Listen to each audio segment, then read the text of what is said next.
Before we get started, this has been a long-awaited subscribe star request. Not just that a lot of people have been asking about it, but it's one I've been scrambling to find an excuse to talk about. But I could just never find the right time or theme to fit it into. But since we're dedicating the next chunk of uploads to horror in all its kind, we finally have a good chance to cover an all-time classic. Yeah, it's gonna get dark.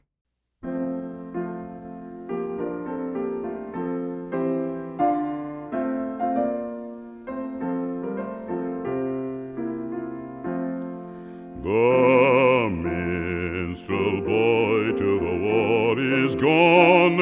In the ranks of death you'll find him.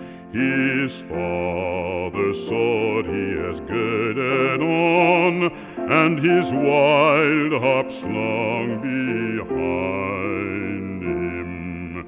Said no chains shall sully thee, thou soul of love and bravery. Thy songs were made for the pure and free. They shall never sound in slavery.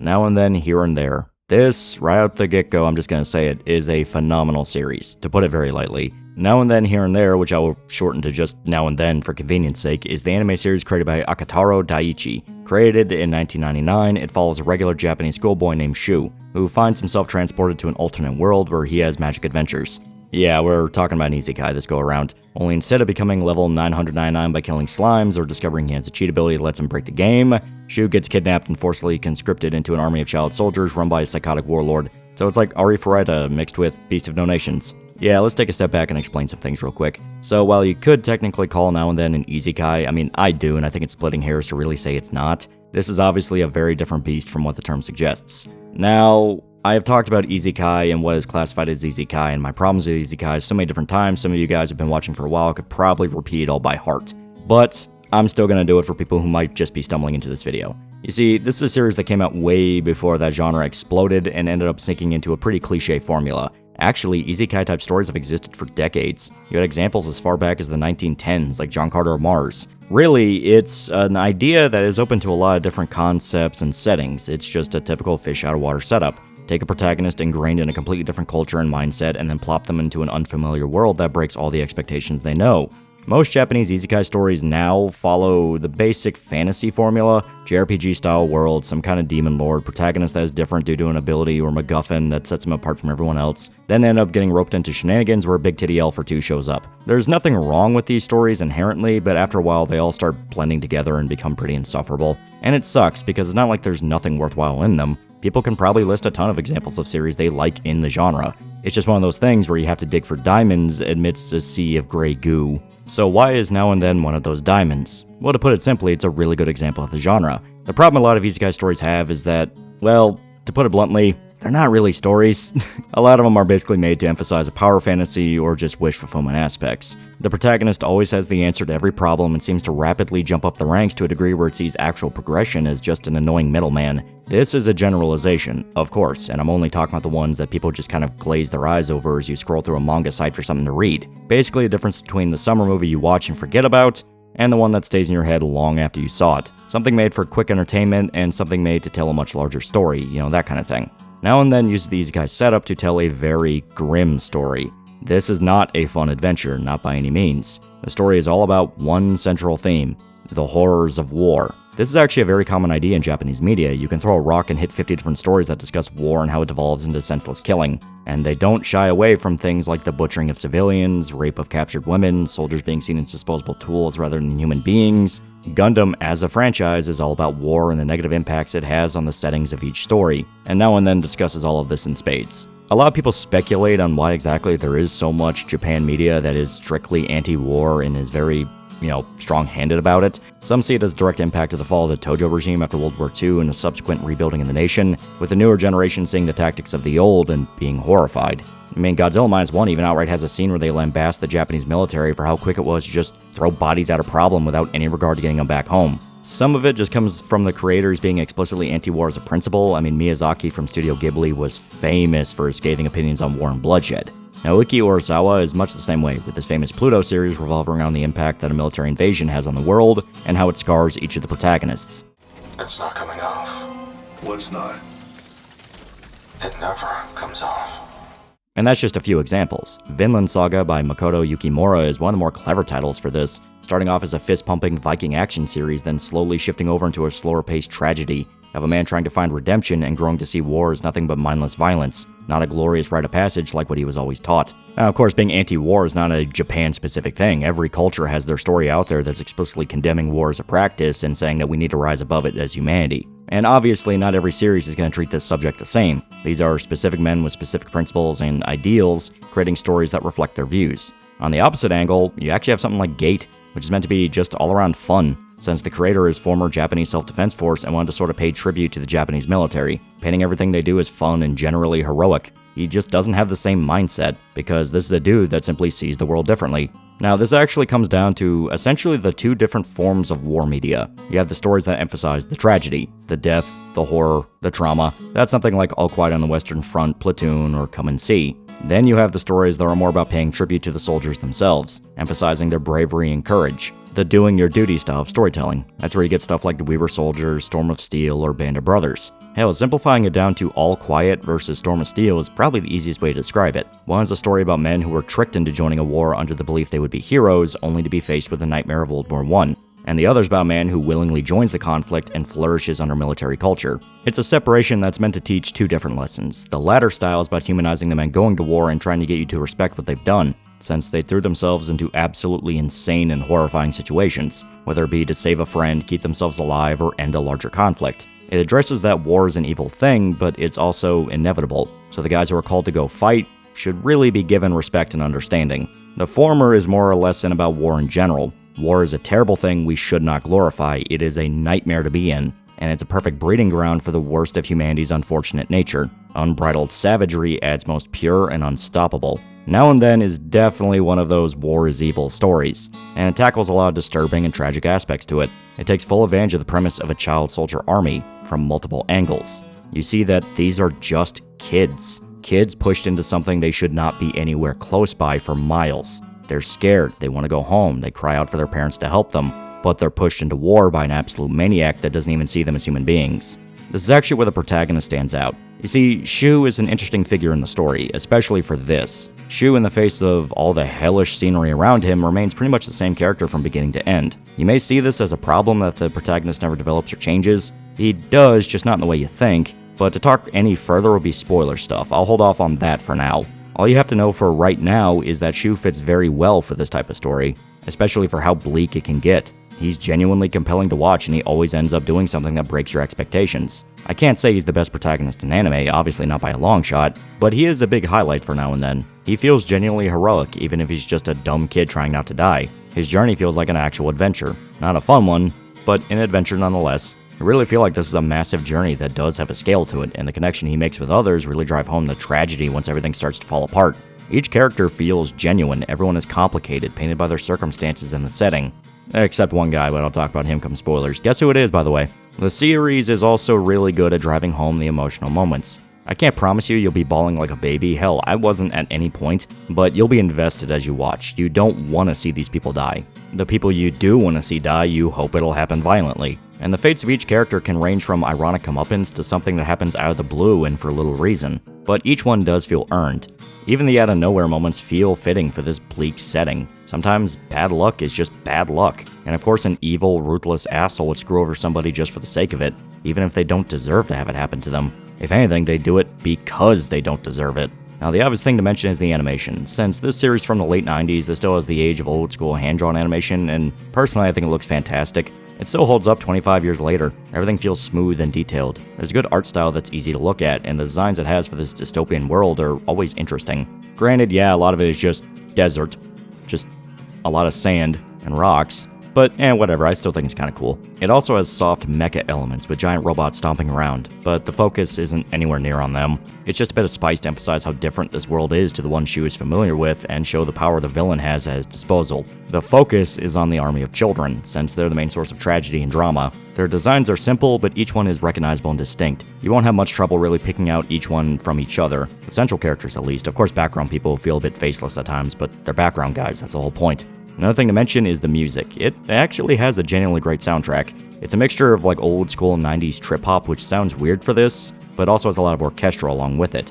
And each track feels powerful when they're used, these big swells to add to the punch whenever they have a payoff for the story. And the ending music feels genuinely hopeful, like things will finally be okay after so much horror. The composer, Taku Iwasaki, really nails this vibe of a dead world opera, hopeless and painful, and it has some cool moments in it during the action, but there's a small spark that you can't ignore. It is fitting, even if some people probably won't give a shit about the trip-hop music. I think it's good music. I think you should listen to it. Now, I've danced around it long enough. I feel like it's more than enough time, so here's a spoiler warning for those that haven't seen Now and Then yet. You really should, it's fantastic. We're going to be talking about plot details and characters, along with some thematic stuff, so be warned if you haven't seen it yet, but yeah, here's your chance to back out now. I already mentioned the basic premise. A young Japanese kid's transported to a different world where he's forcibly conscripted as a child soldier. Now let's dig a bit further. You see, Shu was actually pulled in as collateral damage. While still in Japan, he runs into a young girl named Laro. He quickly befriends her and tries to rescue her after she's attacked by the soldiers and the main villain that track her down. After being pulled into the alternate world, he discovers what's going on. The empire that captured him is known as Hollywood, run by the psychotic Hamdall, a violent dictator that wants to conquer the world, or at least what's left of it. And he needs Laro to see this through. You see, she holds the key to the one thing that will cement Hollywood as the dominant force in the wasteland. The world's been decimated by an unknown cataclysm, society's broken down to small tribes, and water is treated more valuable than gold. Laro holds the key to the largest source of water that anyone has ever seen, meaning Hamdall will do anything it takes to keep her under his grip. Along the way, his men try to adjust Shu into his new role as a soldier for Hollywood, but they quickly find he's not that easy to indoctrinate as other recruits. He is very tenacious and openly rebellious. No matter what they do to him, even torture, he just refuses to bow his head. This enrages the other child soldiers who have long given up hope and want to see him fall in line, partly because they know Hamdall will punish all of them for it, and also because he reminds them of their own failures. They don't want to try and fight anymore, they just want to hold on to the small, impossible hope that they can go home if they just give Hamdall what he wants. So seeing Shu openly shit on all of that and constantly fight back stokes that instinct in them to see him beaten down and hopeless, like the rest of them. He needs to conform. Of course, this doesn't work, and Shu escapes with Laro, the two going on a journey to try and find a way to topple Hamdall's empire for good. This is a decent summary of the big picture points to the series. There's still more nuances and characters I haven't mentioned, since this is about laying the groundwork. You might have noticed by now what I mean by Shu never changing, and why that works for this story. Yeah, from the word go, the kid is openly fighting against Hamdall and trying to break loose. He refuses to give up and simply will not bend his knee to this tyrant, which is a great trait for the protagonist to have for a story where everyone else has given up hope. He sets himself apart by refusing to lay down and become another face in the army, which is another major theme in the story, hope in the face of despair. The setting of Now and Then gives you so many reasons to feel hopeless. There's barely any resources, people are starving, dehydrated, the land around them is nothing but a vast desert. And you have a madman like Hamdall going around and butchering what's left of humanity, village by village, killing the men, conscripting the children, and capturing the women, so he can get more children. Industrialized rape and forced breeding. Hamdall is the embodiment of evil in the story, a total sociopath that doesn't care who he hurts, even if they weren't even really in his way. The best way to describe Hamdall is, he's a bully. That sounds really simple, kind of a soft term for a guy who can put some African warlords and their tactics to shame, but it's actually very fitting for his character. Hamdall, despite being this powerful dictator with weapons and armies that he can use to steamroll the world, is actually a coward. He's a petulant, spoiled man-child that throws tantrums when he doesn't get his way. The reason he doesn't see other people as human beings is because he's so self-centered that he can't even comprehend the idea of empathy. Everything has to be about him, his wants, his needs, his goals. Nobody else is even a factor. Hamdall is meant to be pathetic. He's not this suave, charismatic figure, his power is a total illusion, enforced by pure violence and exploiting children. He can't recruit grown men into his army willingly, because they all see him as just a weak-willed tyrant, not a leader. The most he can do is kidnap children and manipulate them. Then by the time they're older, they've grown up under his rule for so long that they can't really think of a way of escaping this form of life. Hell, they don't even really want to, because escape means realizing everything Hamdall promised them was all a lie. That vain hope they held onto was never real, and they did terrible things to other people for nothing. Now, I understand the point they're making with Heimdall. The kind of man that forces children into his military is nothing but a coward that should be disrespected and spat on. He shouldn't be idolized or given nuance, he's just a piece of shit. The only real problem I have is that his man-child antics happen so often that I have a problem believing he could gather an army in the first place. Like, who would listen to this jerk-off? Yeah, he's relying on threat of death to get most of his soldiers, but to even have the power to threaten them in the first place requires a level of cunning that this character never really shows. Would have liked a scene or two of him genuinely manipulating somebody, maybe show some flashbacks of how he formed the army in the first place, just to cement that there is a dangerous mind hidden in there, even if it's, thankfully, shackled in the body of a man-child. Just one of those things where I would have liked him to be a bit more threatening in certain scenes. Showing him to be this paranoid, childish figure works, especially when he's in private. I just wanted more of a contrast to nail the two sides. The warlord and the man who needs to be consoled by his council of yes-men so he can get out of bed in the morning. This is remedied by the fact most of the dirty work is handled by second-in-command, Abelia, who is the blind, loyal fanatic that worships his every word. She doesn't question things, and it takes a long time before she starts to see the cracks in the facade. Now, a much, much sadder character I have not mentioned yet is Sarah. She's another person that was unfortunately dragged into the situation during Heimdall's hunt for Laro, kidnapped from America due to her resemblance to the girl. Then, after Hollywood discovered she wasn't their target, well, they decided she could still serve another purpose. Shu represents somebody that will never give up, even in the face of hell itself. He'll keep fighting and struggling simply because he knows this is all wrong. Sarah is the opposite. She is completely broken by this new world, and fast. Repeatedly raped by Hollywood soldiers and forcibly impregnated. She resorts to beating one of her rapists to death and performing a Hail Mary escape in order to get away from this nightmare. Sarah is sadly just another victim of Heimdall. She's not the one to change the world, she's just another face in the crowd, a pointless casualty to the tyranny of a lunatic.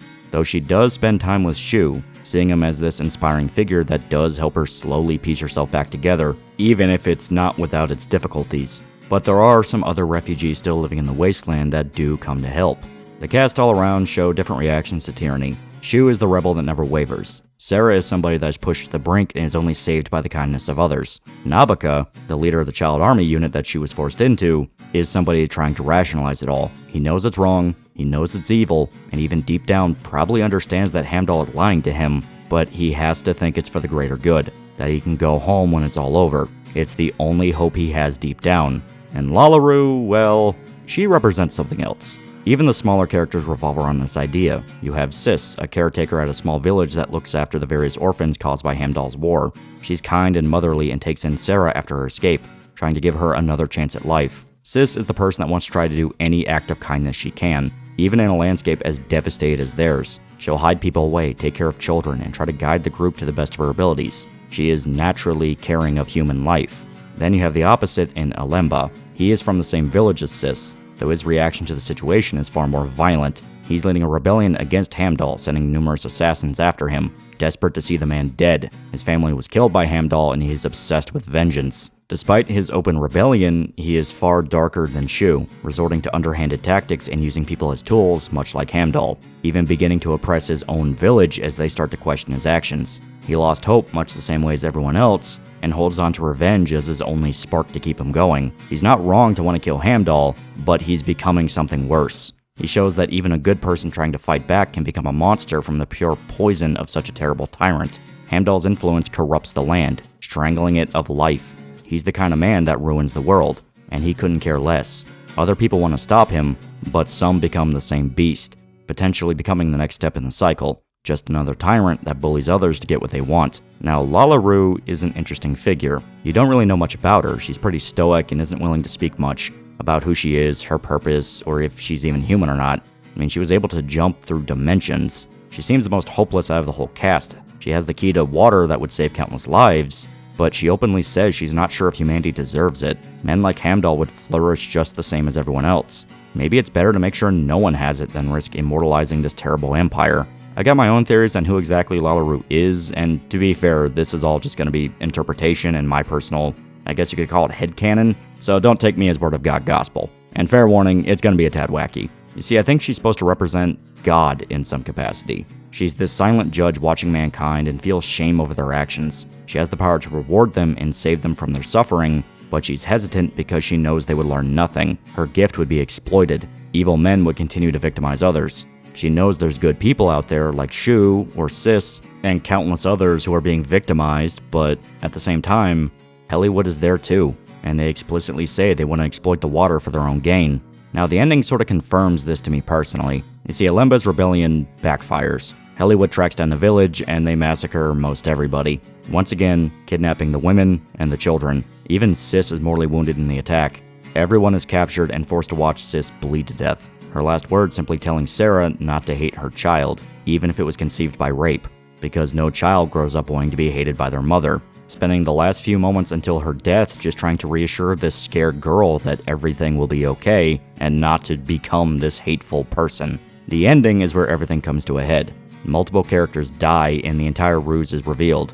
No, Hamdall was never going to release the children. Their homes were completely destroyed when they were captured. Their parents are all dead. Nabika is completely broken by the revelation, and only made worse when he loses a personal friend due to a girl trying to kill him for retaliation of him shooting her father.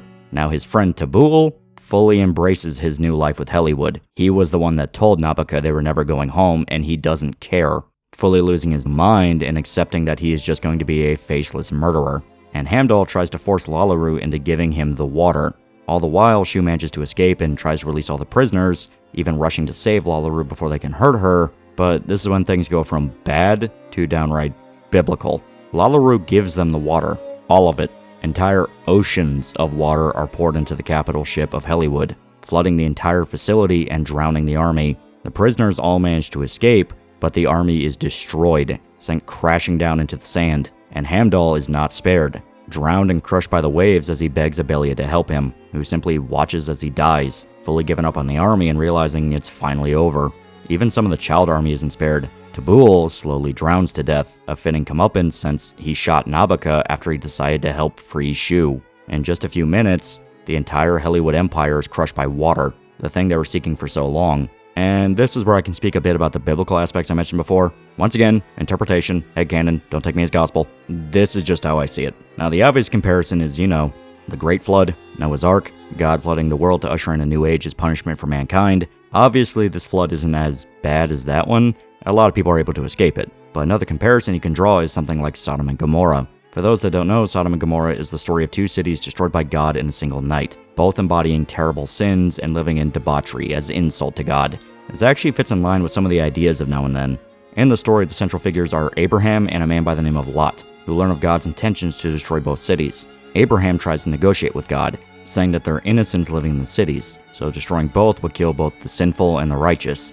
God agrees to spare Sodom if Abraham can find just 10 righteous people living there. Lot, meanwhile, is warned by two angels, as he lives in Sodom and considered one of the few righteous men, though I put that in quotes for a reason. A famous part of the story is that while the two angels appear to Lot, taking the form of nobles, men from Sodom surround his house, demanding Lot give them the men so they can rape them. In desperation, since he knows these are God's messengers, he offers his daughters instead. The mob refuses, and the angels punish them by turning the entire crowd blind. The entire point of Sodom and Gomorrah is that these are two places that are beyond redemption, completely consumed with evil, and even the small good buried inside of it is still painted by sin. Lot straight tells a crowd of men to rape his daughters just so God wouldn't be mad at him. Even if he is one of the few good in Sodom, his family is still tainted, so the punishment is doled out as promised. Both cities consumed with fire and sulfur. Even Lot's wife is taken when she looks back at the cities despite being warned not to as they were escaping, since the angels told them what was going to happen, and she turns into a pillar of salt as a result. Some people view this as one of the more explicitly cruel biblical stories. Two cities are burned to the ground, and God did it even with full knowledge that there were good people inside of them. But the cities themselves were too far gone to be saved. They were testaments to sin and evil. So even if there was good inside of them, they were overpowered by the wicked and corrupt. Hell, the whole scene of Abraham negotiating with God is basically God proving a point. At first he asked for 50, then Abraham said, well, if I can only find 40. They go back and forth on this, the number's getting lower until it finally reaches 10. You could see it as Abraham able to successfully negotiate with God, but you can also see it as God basically telling Abraham you can't even find 10 good people in both cities. They had their chance at redemption and they kept refusing, so at some point, it all comes crashing down.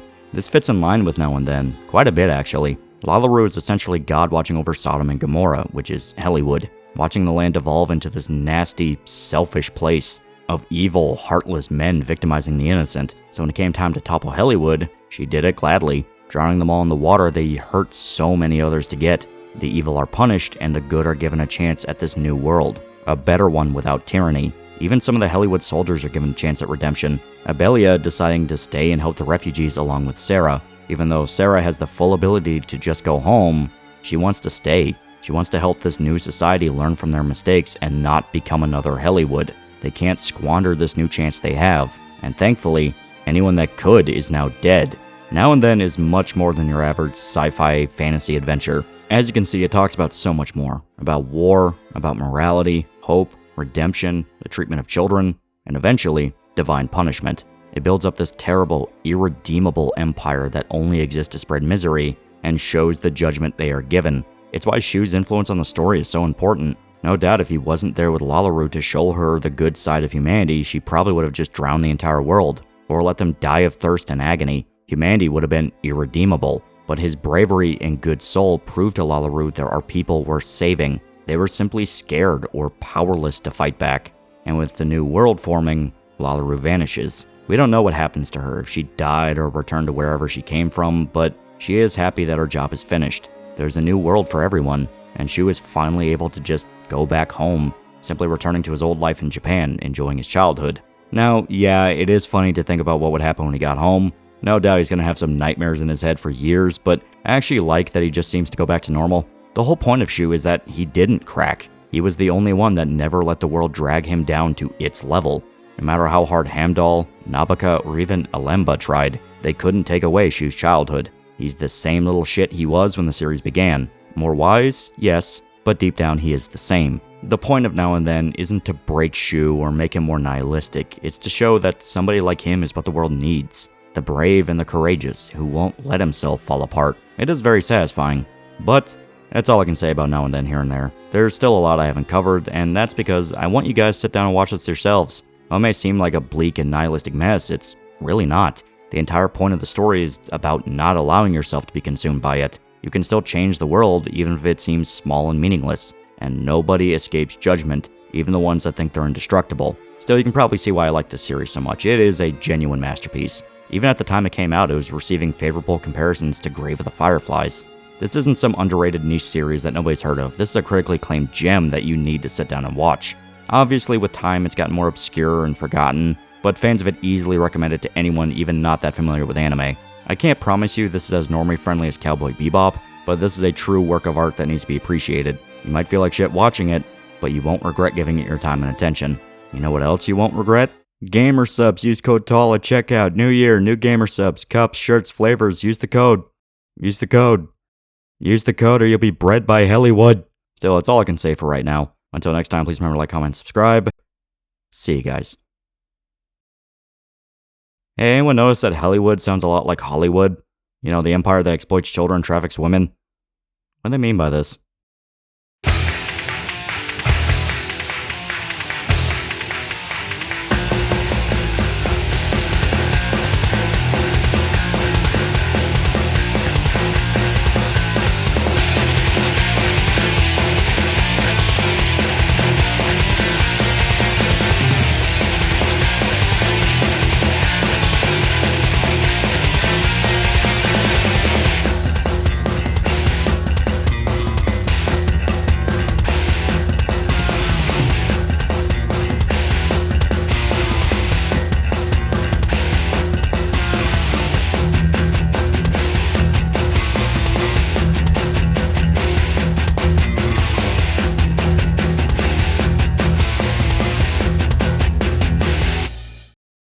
Hey, loser. Do you want a shirt? Do you want a t-shirt? I have shirts now. Look in the description for a link to a t-shirt you can buy. If you don't buy the t-shirt, I'll kill your family. If you don't buy the t-shirt, I'll poison your dog. If you don't buy the t-shirt, you're going to be the only person in town that does not have a t-shirt. Everyone's going to look at you funny. There's going to be social consequences to not having one of these t-shirts. I'm now making express threats of violence against you if you do not buy my t-shirt. I will call the police, tell them how you're not buying my shirt. They're going to plant crack in your house, and they're going to arrest you and then beat you up in a jail cell. Buy my shirt.